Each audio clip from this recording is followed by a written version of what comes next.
पाकिस्तान और अमेरिका समेत 20 ममालिक के गजा बोर्ड ऑफ पीस के मुसवदे पर दस्तखत। सदर ट्रंप और वज़ीर आज़म शहबाज शरीफ समेत दीगर की शिरकत। अमेरिकी सदर ने कहा बोर्ड ऑफ पीस पर अक़वाम मुत्तहिदा समेत दीगर ममालिक के साथ काम जारी रखेंगे।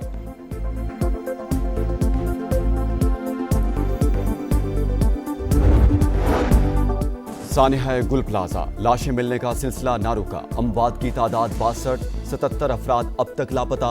48 लाशों का पोस्टमार्टम मुकम्मल। 67 नमूने DNA के लिए इरसाल। 70% सर्च ऑपरेशन मुकम्मल। और बांग्लादेश का T20 वर्ल्ड कप के लिए टीम भारत ना भिजवाने का ऐलान। भारतीय सरजमीन गैर महफूज, खिलाड़ियों को संगीन खतरात लाहक हैं। दो टोक मौकिफ बरकरार। देवोस में बोर्ड ऑफ पीस के चार्टर पर दस्तखत की तारीखी तकरीब। शहबाज शरीफ की अमरीकी सदर से गैर रस्मी मुलाकात, खुशगवार जुमलों का तबादला। सदर ट्रंप ने वजीर आजम को थपकी दी। बड़े फोरम पर पाकिस्तान की सियासी और अस्करी क़यादत आलमी रहनुमाओं की तवज्जो का मरकज। फील्ड मार्शल की पजीराई। अमरीकी सदर का खुसूसी तौर पर सैयद आसिम मुनीर की तरफ इशारा। मुस्कुराहट के साथ खैर मकदम।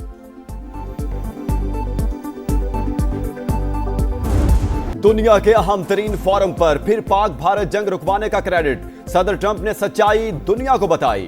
बोले 9 माह के दौरान दुनिया में 8 जंगें बंद कराई। पाकिस्तान और भारत दोनों एटमी कुव्वतें थी। पाकिस्तानी वज़ीर आज़म ने कहा आपने करोड़ों लोगों की जानें बचाई। मैंने ईरान और इसराइल समेत दीगर ममालिक की जंगों को रुकवाया। ईरान की एटमी सलाहियत खत्म कर दी। अब वो मुज़ाकरात चाहता है और हम भी। आज दुनिया पहले के मुकाबले में ज्यादा खुशहाल, ज्यादा महफूज और ज्यादा पुरअमन है। वजीर आजम और फील्ड मार्शल की देवोस में आलमी इक्तिसादी फोरम के सालाना इजलास में शिरकत। अमरीका, सऊदी अरब और तुर्की के वज़ीर ख़ारिजा से मुलाकातें। सदर अज़रबैजान इल्हाम एलियोव भी मिले। गैर रस्मी मुलाकातों के दौरान मुस्कुराहटों का तबादला और गर्मजोशी नुमाया। नायब वज़ीर आज़म इसहाक डार ने मुलाकात को खुशगवार करार दिया। बाइकॉट, बाइकॉट और बाइकॉट। बांग्लादेश का T20 वर्ल्ड कप के लिए टीम भारत ना भेजने का ऐलान। भारतीय सरजमीन गैर महफूज, क्रिकेटर्स को संगीन खतरात। बांग्लादेश का पीछे हटने से साफ इनकार। ढाका में बोर्ड ओहदेदारों और क्रिकेटर्स की मुशीर खेल आसिफ नजरुल से मुलाकात में फैसला। ICC के पास दोबारा जाने का ऐलान। दोहरे मयार का भी इल्जाम। भारत को चैंपियंस ट्रॉफी में खुसूसी रियायत दी गई। भारतीय टीम ने मैचेस पाकिस्तान के बजाय UAE में खेले। हमारे मैचेस श्रीलंका मुंतकिल करने से इनकार किया गया। सरबराह बांग्लादेशी बोर्ड अमीनुल इस्लाम ने कहा 20 करोड़ लोगों का आलमी कप ना देखना ICC का नुकसान होगा। बांग्लादेश के स्पोर्ट्स मुशीर बोले वर्ल्ड कप खेलना चाहते हैं। उम्मीद है ICC हमारी बात तस्लीम करेगा। भारतीय सरजमीन पर ना खेलने का फैसला हुकूमत ने किया।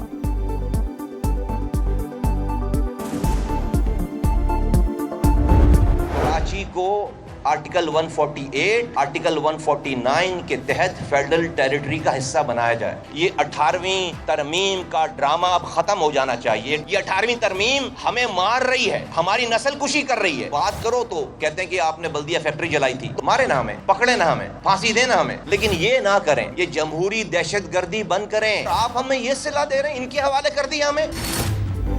कराची तबाह हो चुका, रियासत ने हमें किन लोगों के हवाले कर दिया। MKM का शिकवा।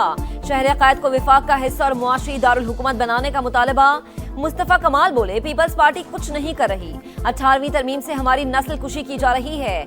वजीर आजम चाहते हुए भी कराची के लिए कुछ नहीं कर पा रहे। जमहूरियत के नाम पर दहशतगर्दी बंद की जाए।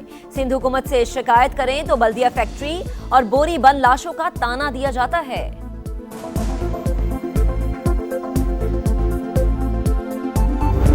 18वीं तरमीम को ख़त्म करने से और कराची को वफाक के हवाले करने से ये इंसिडेंट नहीं होंगे। वो लोग बात कर रहे हैं जिन लोगों ने हाथ से इस तरह के इंसिडेंट किए हैं। इन लोगों ने जिंदा लोगों को भत्ते के चक्कर में जलाया भी है। बल्दिया फैक्ट्री को आग लगाई गई, मासूम लोगों की जानें ली गई, इंसानों का शिकार खेला गया। 12 मई को एयरपोर्ट से निकलते ही आपने लोगों को बाकायदा चुन चुन के निशाना बनाया। 18वीं तरमीम खत्म करके सानिहात रुक जाएंगे। क्या कराची को विफाक के हवाले करने से मसाइल हल हो जाएंगे? शर्जील मेमन का मुस्तफा कमाल को सख्त जवाब। बोले बातें वो कर रहे हैं जिन्होंने लोगों को जिंदा जलाया। सानिहा 12 मई को चुन चुन कर लोगों को मारा।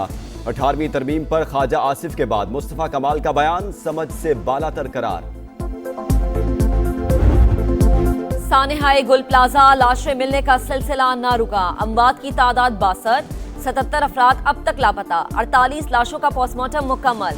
67 नमूने डीएनए के लिए इरसाल। 70% सर्च ऑपरेशन मुकम्मल।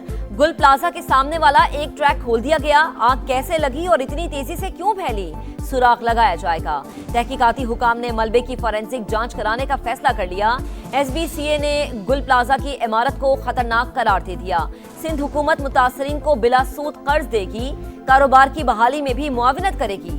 कवायफ का इंदराज शुरू। राख में डूबी जिंदगी की आस, किसी को बाप, किसी को बेटा, किसी को शौहर तो किसी को जान से प्यारे की तलाश। मुतासरीन का सब्र जवाब दे गया। लवाहिकीन का गुल प्लाजा के बाहर शदीद एहतजाज। खवातीन का रो रो कर बुरा हाल। चीखों पुकार ने दिलों को दहला दिया। सहारे छिन गए, कोई कमाने वाला नहीं रहा। कहां जाएं, किससे फरियाद करें, बेबसी की तस्वीर बने वर्षा की दुआएं। सानेहात से बचने का मिशन। पंजाब में तमाम मार्केट्स, इमारतों और स्कूल्स का फायर सेफ्टी ऑडिट कराने का फैसला। वजीर आला पंजाब की जवाबित मुकम्मल करने के लिए 2 हफ्ते की मोहलत। फायर ड्रिल कराने का हुक्म। पैराफोर्स को खुसूसी इख्तियारात। अवाम की जिंदगी से खेलने वालों की पंजाब में कोई जगह नहीं, मरियम नवाज का पैगाम। इलेक्शन कमीशन पंजाब में बल्दियाती इंतखाबात में ताखीर पर बरहम। हमें मजबूर ना करें कि वज़ीर आला को यहां बिठा लें, जरूरत पड़ी तो 20 फरवरी को तलब करेंगे। चीफ इलेक्शन कमिश्नर के रिमार्क्स। अगर मकामी हुकूमतें नहीं तो सूबाई हुकूमत का भी कोई जवाब नहीं। स्पेशल सेक्रेटरी इलेक्शन कमीशन की सरबराही में कमेटी तश्कील।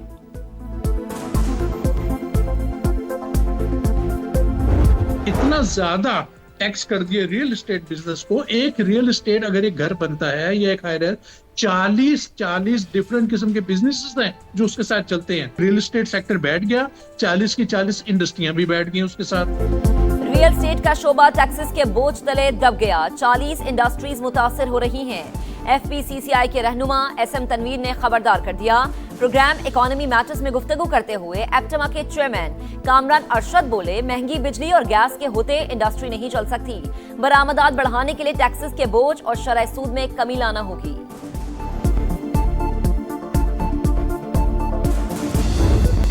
मुल्क के बाला इलाकों में बर्फबारी का जोर। चित्राल, एबटाबाद, दीर और पाराचिनार में सफेदी छा गई। मरी में भी हल्की बर्फबारी। शदीद बर्फबारी के बायस वादी तीरा से आर्जी निखला करने वाले शहरियों के लिए पाक फौज की इमदादी सरगर्मियां जारी। बलूचिस्तान में भी रूई के गालों की बरसात। कोयटा की हना झील का हुस्न मजीद निखर गया। शहरियों का हल्ला गुल्ला। ज़ियारत, चमन, किला अब्दुल्ला और मस्तूंग समेत दीगर शहरों में भी बर्फबारी। विफाकी वज़ीर मवासलात अब्दुल अलीम खान की NHA को सड़कें खुली रखने की हिदायत। बाला इलाकों में ट्रैफिक की बहाली अवलीन तरजीह करार।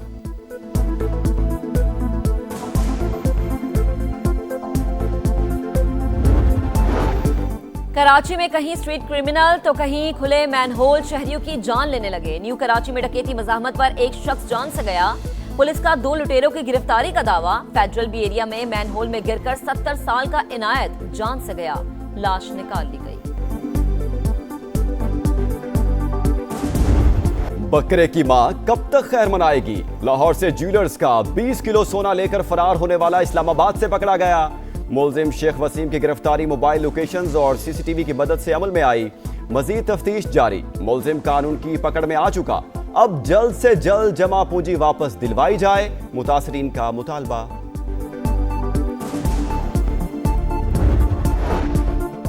आमने मुआहदे के बावजूद इसराइल की गजा में गोलाबारी। मजीद 4 फलस्तीनी शहीद। सर्दी से एक और बच्चा चल बसा। शहीद सहाफियों की नमाज जनाजा अदा कर दी गई। शानदार बॉलिंग, कमाल फील्डिंग और जानदार बैटिंग। पाकिस्तान के लिटिल स्टार्स छा गए। अंडर 19 वर्ल्ड कप में ग्रीन शर्ट्स को दूसरी फतह मिल गई। जिम्बाब्वे को 8 विकेटों से शिकस्त दी। नाकाबिले शिकस्त 74 रन बनाने पर समीर मिन्हास मैच के हीरो करार। सुपर 6 में पाकिस्तान का पहला इम्तिहान 27 जनवरी को होगा। बिग बैश लीग में बाबर आजम का मायूस कुन सफर इख्तिताम पजीर। पीसीबी ने ऑस्ट्रेलिया सीरीज के बाद स्टार बैटर को वापस बुला लिया। बाबर ने 11 मैचेस में 103 के मामूली स्ट्राइक से 202 रन बनाए। सऊदी प्रो लीग में क्रिस्टियानो रोनाल्डो का गोल। अल नसर ने दामाक को 1 के मुकाबले में 2 गोल से हरा दिया। पॉइंट्स टेबल पर अल हिलाल का पहला, अल नसर का दूसरा नंबर। और ऑस्कर 2026 की नामजदगियों का ऐलान। हॉरर थ्रिलर फिल्म सिनर्स 16 नामजदगियों के साथ सरे फहरिस्त। Film one battle after another की 13 नामजदगियों के साथ दूसरी पोजीशन।